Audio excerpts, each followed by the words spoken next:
नमस्कार दोस्तों, स्वागत है एस्ट्रो शिवाय यूट्यूब चैनल पर।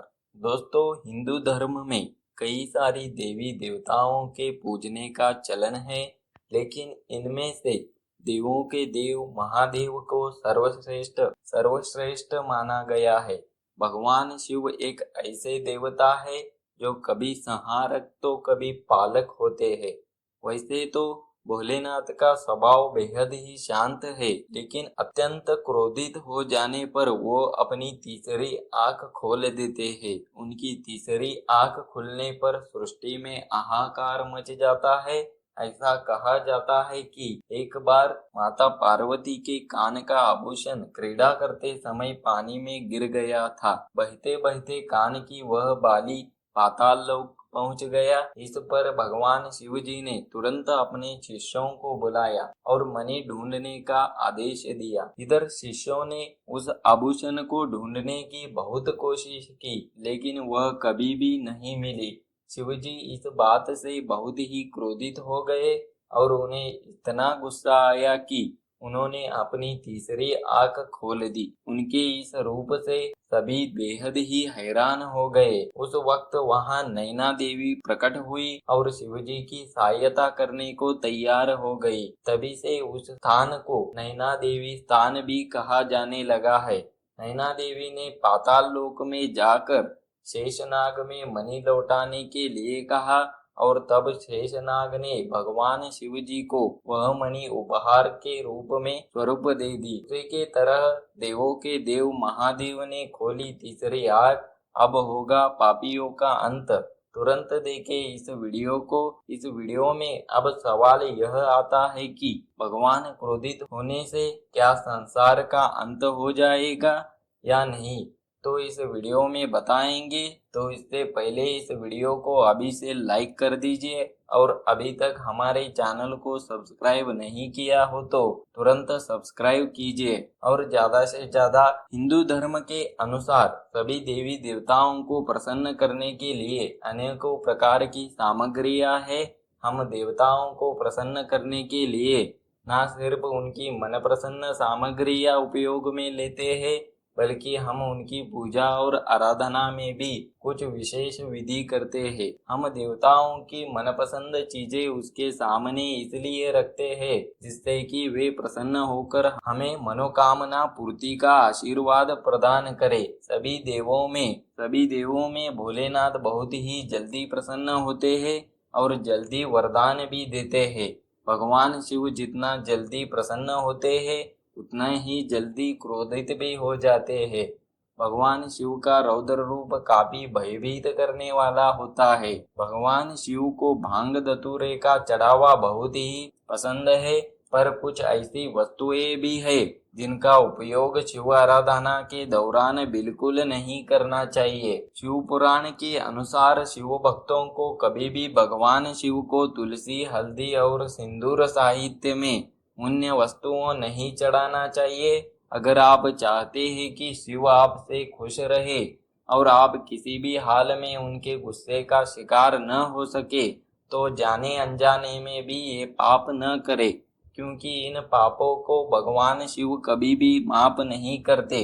जानिए कौन से है वो पाप। शिव भोलेनाथ कहते हैं कि क्योंकि शिव सादगी पसंद ईश्वर है, उन्हें कच्चा फल पसंद है, एक लोटा पानी से भी शिव खुश हो जाते हैं। खास तौर से अगर आप अपनी जिंदगी से निराश या हताश है तो आपको शिव जी की पूजा जरूर करनी चाहिए। पर भोलेनाथ जितनी जल्दी खुश होते हैं उतनी ही जल्दी नाराज भी होते हैं, खास तौर ऐसे लोगों से जो बेईमानी और धोखेबाजी करते हैं। भगवान शिव हर व्यक्ति के मन की बात सुनते हैं। शायद यही वजह है कि 21वीं सदी में शिव की पूजा सबसे ज्यादा लोग करते हैं। खास तौर पर युवाओं के बीच शिव जी की काफी प्रचलित है। लेकिन भगवान शिव जितनी जल्दी प्रसन्न होते हैं उनका गुस्सा उससे भी प्रलयंकारी होता है। शिव पुराण में कार्य, बात, व्यवहार और सोच द्वारा किए गए कुछ पाप वर्णित है जिसे भगवान शिव कभी क्षमा नहीं करते। ऐसा व्यक्ति हमेशा ही शिव के कोप का भाजन होगा और कभी भी सुखी जीवन व्यतीत नहीं कर सकता। आपने सुना ही होगा, ऊपर वाले से कुछ भी छुपा नहीं होता।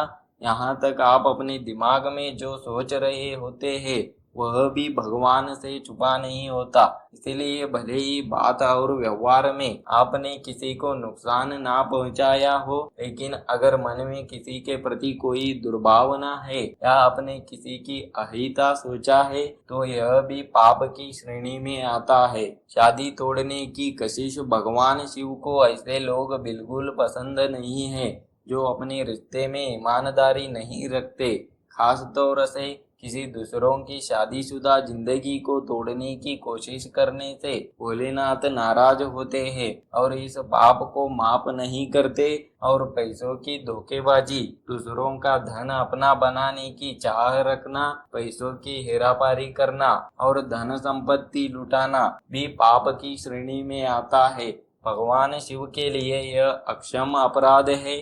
कष्ट देना, किसी भोले भाले और निरपराध इंसान को कष्ट देना, उसे नुकसान पहुंचाना या उसके लिए बाधाएं पैदा करने की योजना बनाना या ऐसी सोच रखना भगवान शिव की नखरों में हर हाल में माफी ना देने के योग्य पाप है। गलत रास्ता अपनाना, कुछ लोग रास्ता भटक जाते हैं पर सही निर्देश मिलने पर वापस सही रास्ते पर आ जाते हैं। पर कुछ लोग ऐसे भी होते हैं, सही सुझाव मिलने के बावजूद बुराई का साथ नहीं छोड़ते और बुरी राह को खुद चुनते हैं। ऐसे लोगों के पाप अक्षम होते हैं। बुरी सोच, शिव पुराण के अनुसार जिस प्रकार आप किसी का बुरा नहीं करने के बावजूद उसके लिए बुरी सोच रखने के कारण भी पाप के हकदार और दंड की श्रेणी में आ जाते हैं, उसी प्रकार भले ही अपने कार्य से किसी का बुरा ना किया हो, लेकिन आपकी बोली अक्षम पापों का हकदार भी माना गया है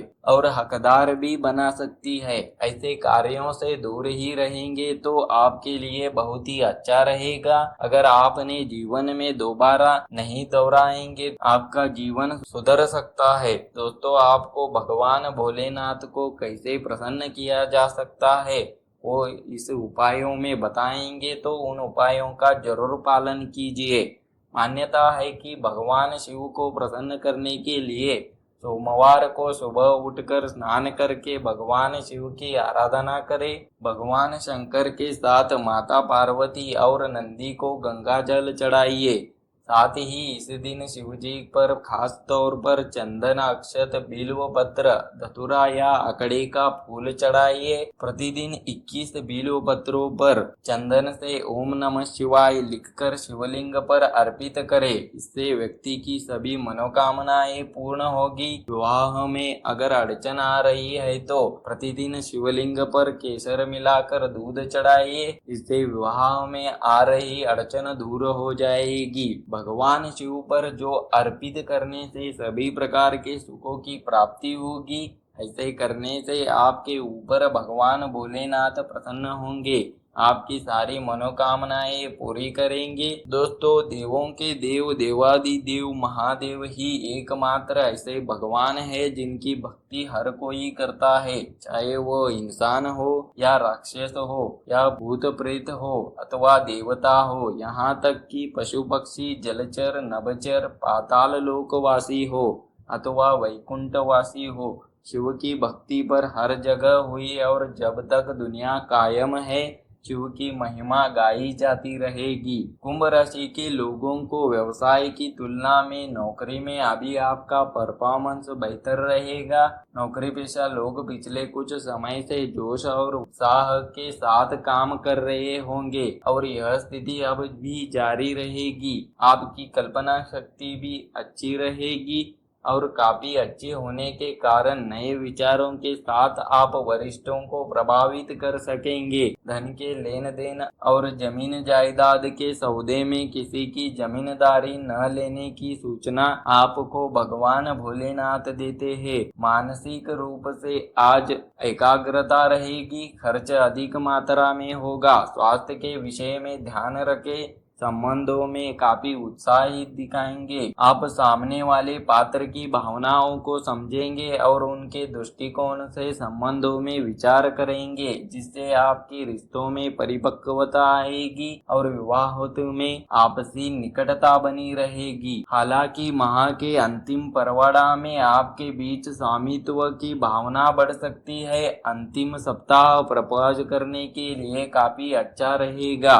आप दिल की बातों को कलात्मक ढंग से व्यक्त करने में सफल रहेंगे। आपके स्वास्थ्य को ध्यान में रखते कहा जा सकता है कि वर्ष की शुरुआत आपके लिए मध्यम फलदायक रहेगा, लेकिन इस साल आपको पूर्ण रूप से अपने स्वास्थ्य का ख्याल रखना होगा, क्योंकि स्वास्थ्य समस्याएं अक्सर ही परेशान करती रहेंगी और आपको कुछ परेशानियां दे सकती है। दोस्तों, आज के लिए इतना ही। आपको यह वीडियो अच्छा ही लगा होगा तो इस वीडियो को ज़्यादा से ज़्यादा लाइक और कमेंट कीजिए और कमेंट बॉक्स में जय भोलेनाथ लिख दीजिए। आपकी सारी मनोकामनाएं पूरी होगी।